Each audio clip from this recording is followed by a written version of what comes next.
नमस्कार दर्शक बंधुगण आज मुझे यही भिडियो कहि जदि आपने भी सीएम किसान योजनार हिताधिकारी ताहले आपण बहुत बड़ा खुशी खबर कहीं एबे राज्य सरकार घोषणा कले जे आपने खूब शीघ्र सीएम किसान रु 13तम किस्ती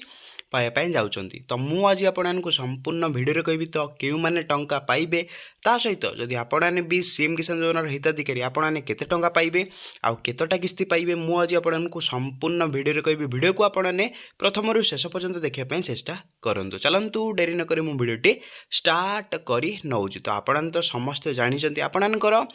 मार्च 13 तारिख आपने पीएम किसान रु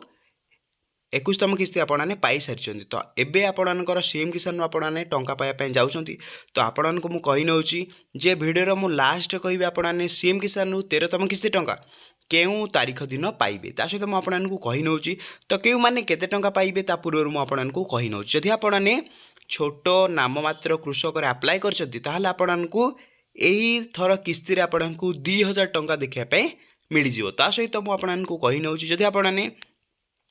भूमिहीन आप्लाय कर वर्ष को 12,500 टंका देखापी मिल क्लीयर है आपने सहित आपन तो मुझे क्लीयर करनेली ता पूर्व मुझे कही नौ जदि आपने केवाईसी करना सीएम किसान पोर्टाल तो आसतु हारी सीएम किसान पोर्टाल को आसिक आपने केवाईसी कंप्लीट करी नियंतु जदि आपने टंका पाउचंती सीएम किसान ताहले आपने बाध्यतामूलक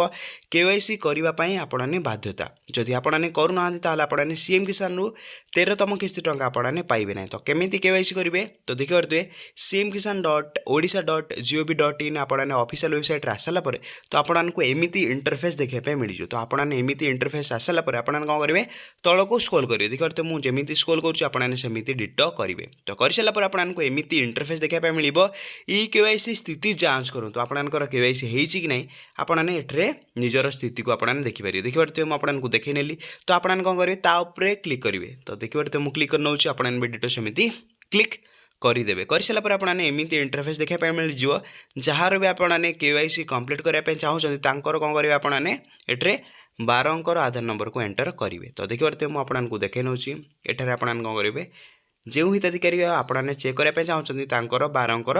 आधार नंबर एंटर करेंगे एंटर कर सारापर तले आपने कौन करेंगे एठरे कैप्चा दी जाए आपने कैप्चा आपने तले दिखाई कैप्चा को देखिकी आपने फिलअप करेंगे जो कैप्चा दिखाई आपने एठार देखिए देखिकी आपने ई बॉक्स रे एंटर कैप्चा आपने निर्भुल भाव में जहाँ तले दि जाए आपने फिलअप करेंगे क्लीयर है करके आपने निजर केवाईसी होती कि ना आपने चेक करने तो आपने चेक करेंगे केमी दे सारापर आपंकर रेजिस्टर मोबाइल को ओटीपी आसो ओटीपी देला मात्रे आपंकर केवाईसी होती कि ना केवाईसी नॉट फाउंड किंबा केवाईसी ऑलरेडी एक्जिस्ट बोली आपको देखो तो 3टा जिन आपको देखो जदि आपने केवाईसी इज नॉट फाउंड ताहले आपन कौन करेंगे आपणकर सीएम किसान बेनिफिशियल लिस्ट रे ना अच्छी कि आपको चेक करनवर अच्छी जब आपणकर केवाईसी ऑलरेडी हो सारी शो कर टेंशन हेबेनी व्यस्त हेबेनी आपने आग को आसुवा 13तम किस्ती टंका आपने पाइपर तो क्लीयर है आपने एमती करके आपणकर केवाईसी स्थिति आपने चेक करेंगे तो आपको मुझे रिक्वेस्ट करुँची जो मैंने केबे भी टंका पाऊना आपने थोड़े निजर केवाईसी कंप्लीट करनियंतु क्लीयर है जदि आपने केबे भी अप्लाई करना केबे भी टंका पाई ना तो कौन करेंगे नूतन पंजीकरण आपने करेंगे कर सारा मात्रे आपने आपणकर केवाईसी कंप्लीट कर सारा मात्रे आपने स्टार्ट हो आपने सीएम किसान टंका पाइबा आपन अकाउंट को आसवा स्टार्ट हो तो आपने एमती करके निजर स्थिति आपने चेक करेंगे तो क्लीयर आपने आपको मुझे आपंकर टंका केबे आसो तो आपको मुझे नौची आपंकर एप्रिल 19 तारिख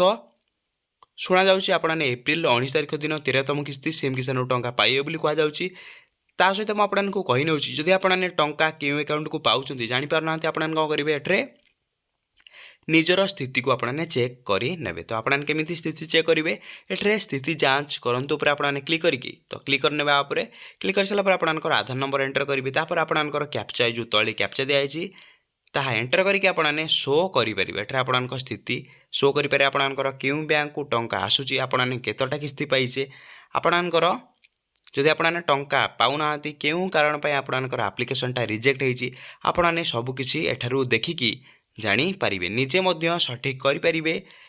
जदि आपने करना ताल आपने कौन करेंगे पाखर जनसेवा केन्द्र मो सेवा केन्द्र को जाकि आपंकर सीएम किसान आपने ସବୁ ଠିକ୍ ଡକୁमेଣ୍ଟ ଦେଇକି ଆପଣମାନେ ଠିକ୍ ଭାବରେ ଆପ୍ଲାଏ କରିକି ଆପଣମାନେ ପୁନର୍ବାର ସିଏମ୍ କିଷାନରୁ ଟଙ୍କା ଆପଣମାନେ ପାଇପାରିବେ। କ୍ଲିୟର ହେଲା ଆପଣମାନେ? ଯାହା ବି ଆପଣଙ୍କର ସିଏମ୍ କିଷାନକୁ ନେଇକି ଡାଉଟ୍ ଅଛି ଆପଣମାନେ କମେଣ୍ଟ ବକ୍ସରେ କମେଣ୍ଟ କରନ୍ତୁ। ମୁଁ ଚେଷ୍ଟା କରିବି ଆପଣଙ୍କର ସମସ୍ତଙ୍କର କମେଣ୍ଟକୁ ପଢ଼ି ସଲ୍ଭ କରିବା ପାଇଁ। ଭିଡ଼ିଓଟି ମୁଁ ଏଇଠି ଏଣ୍ଡ କରିନେଉଛି। ଜୟ ଜଗନ୍ନାଥ।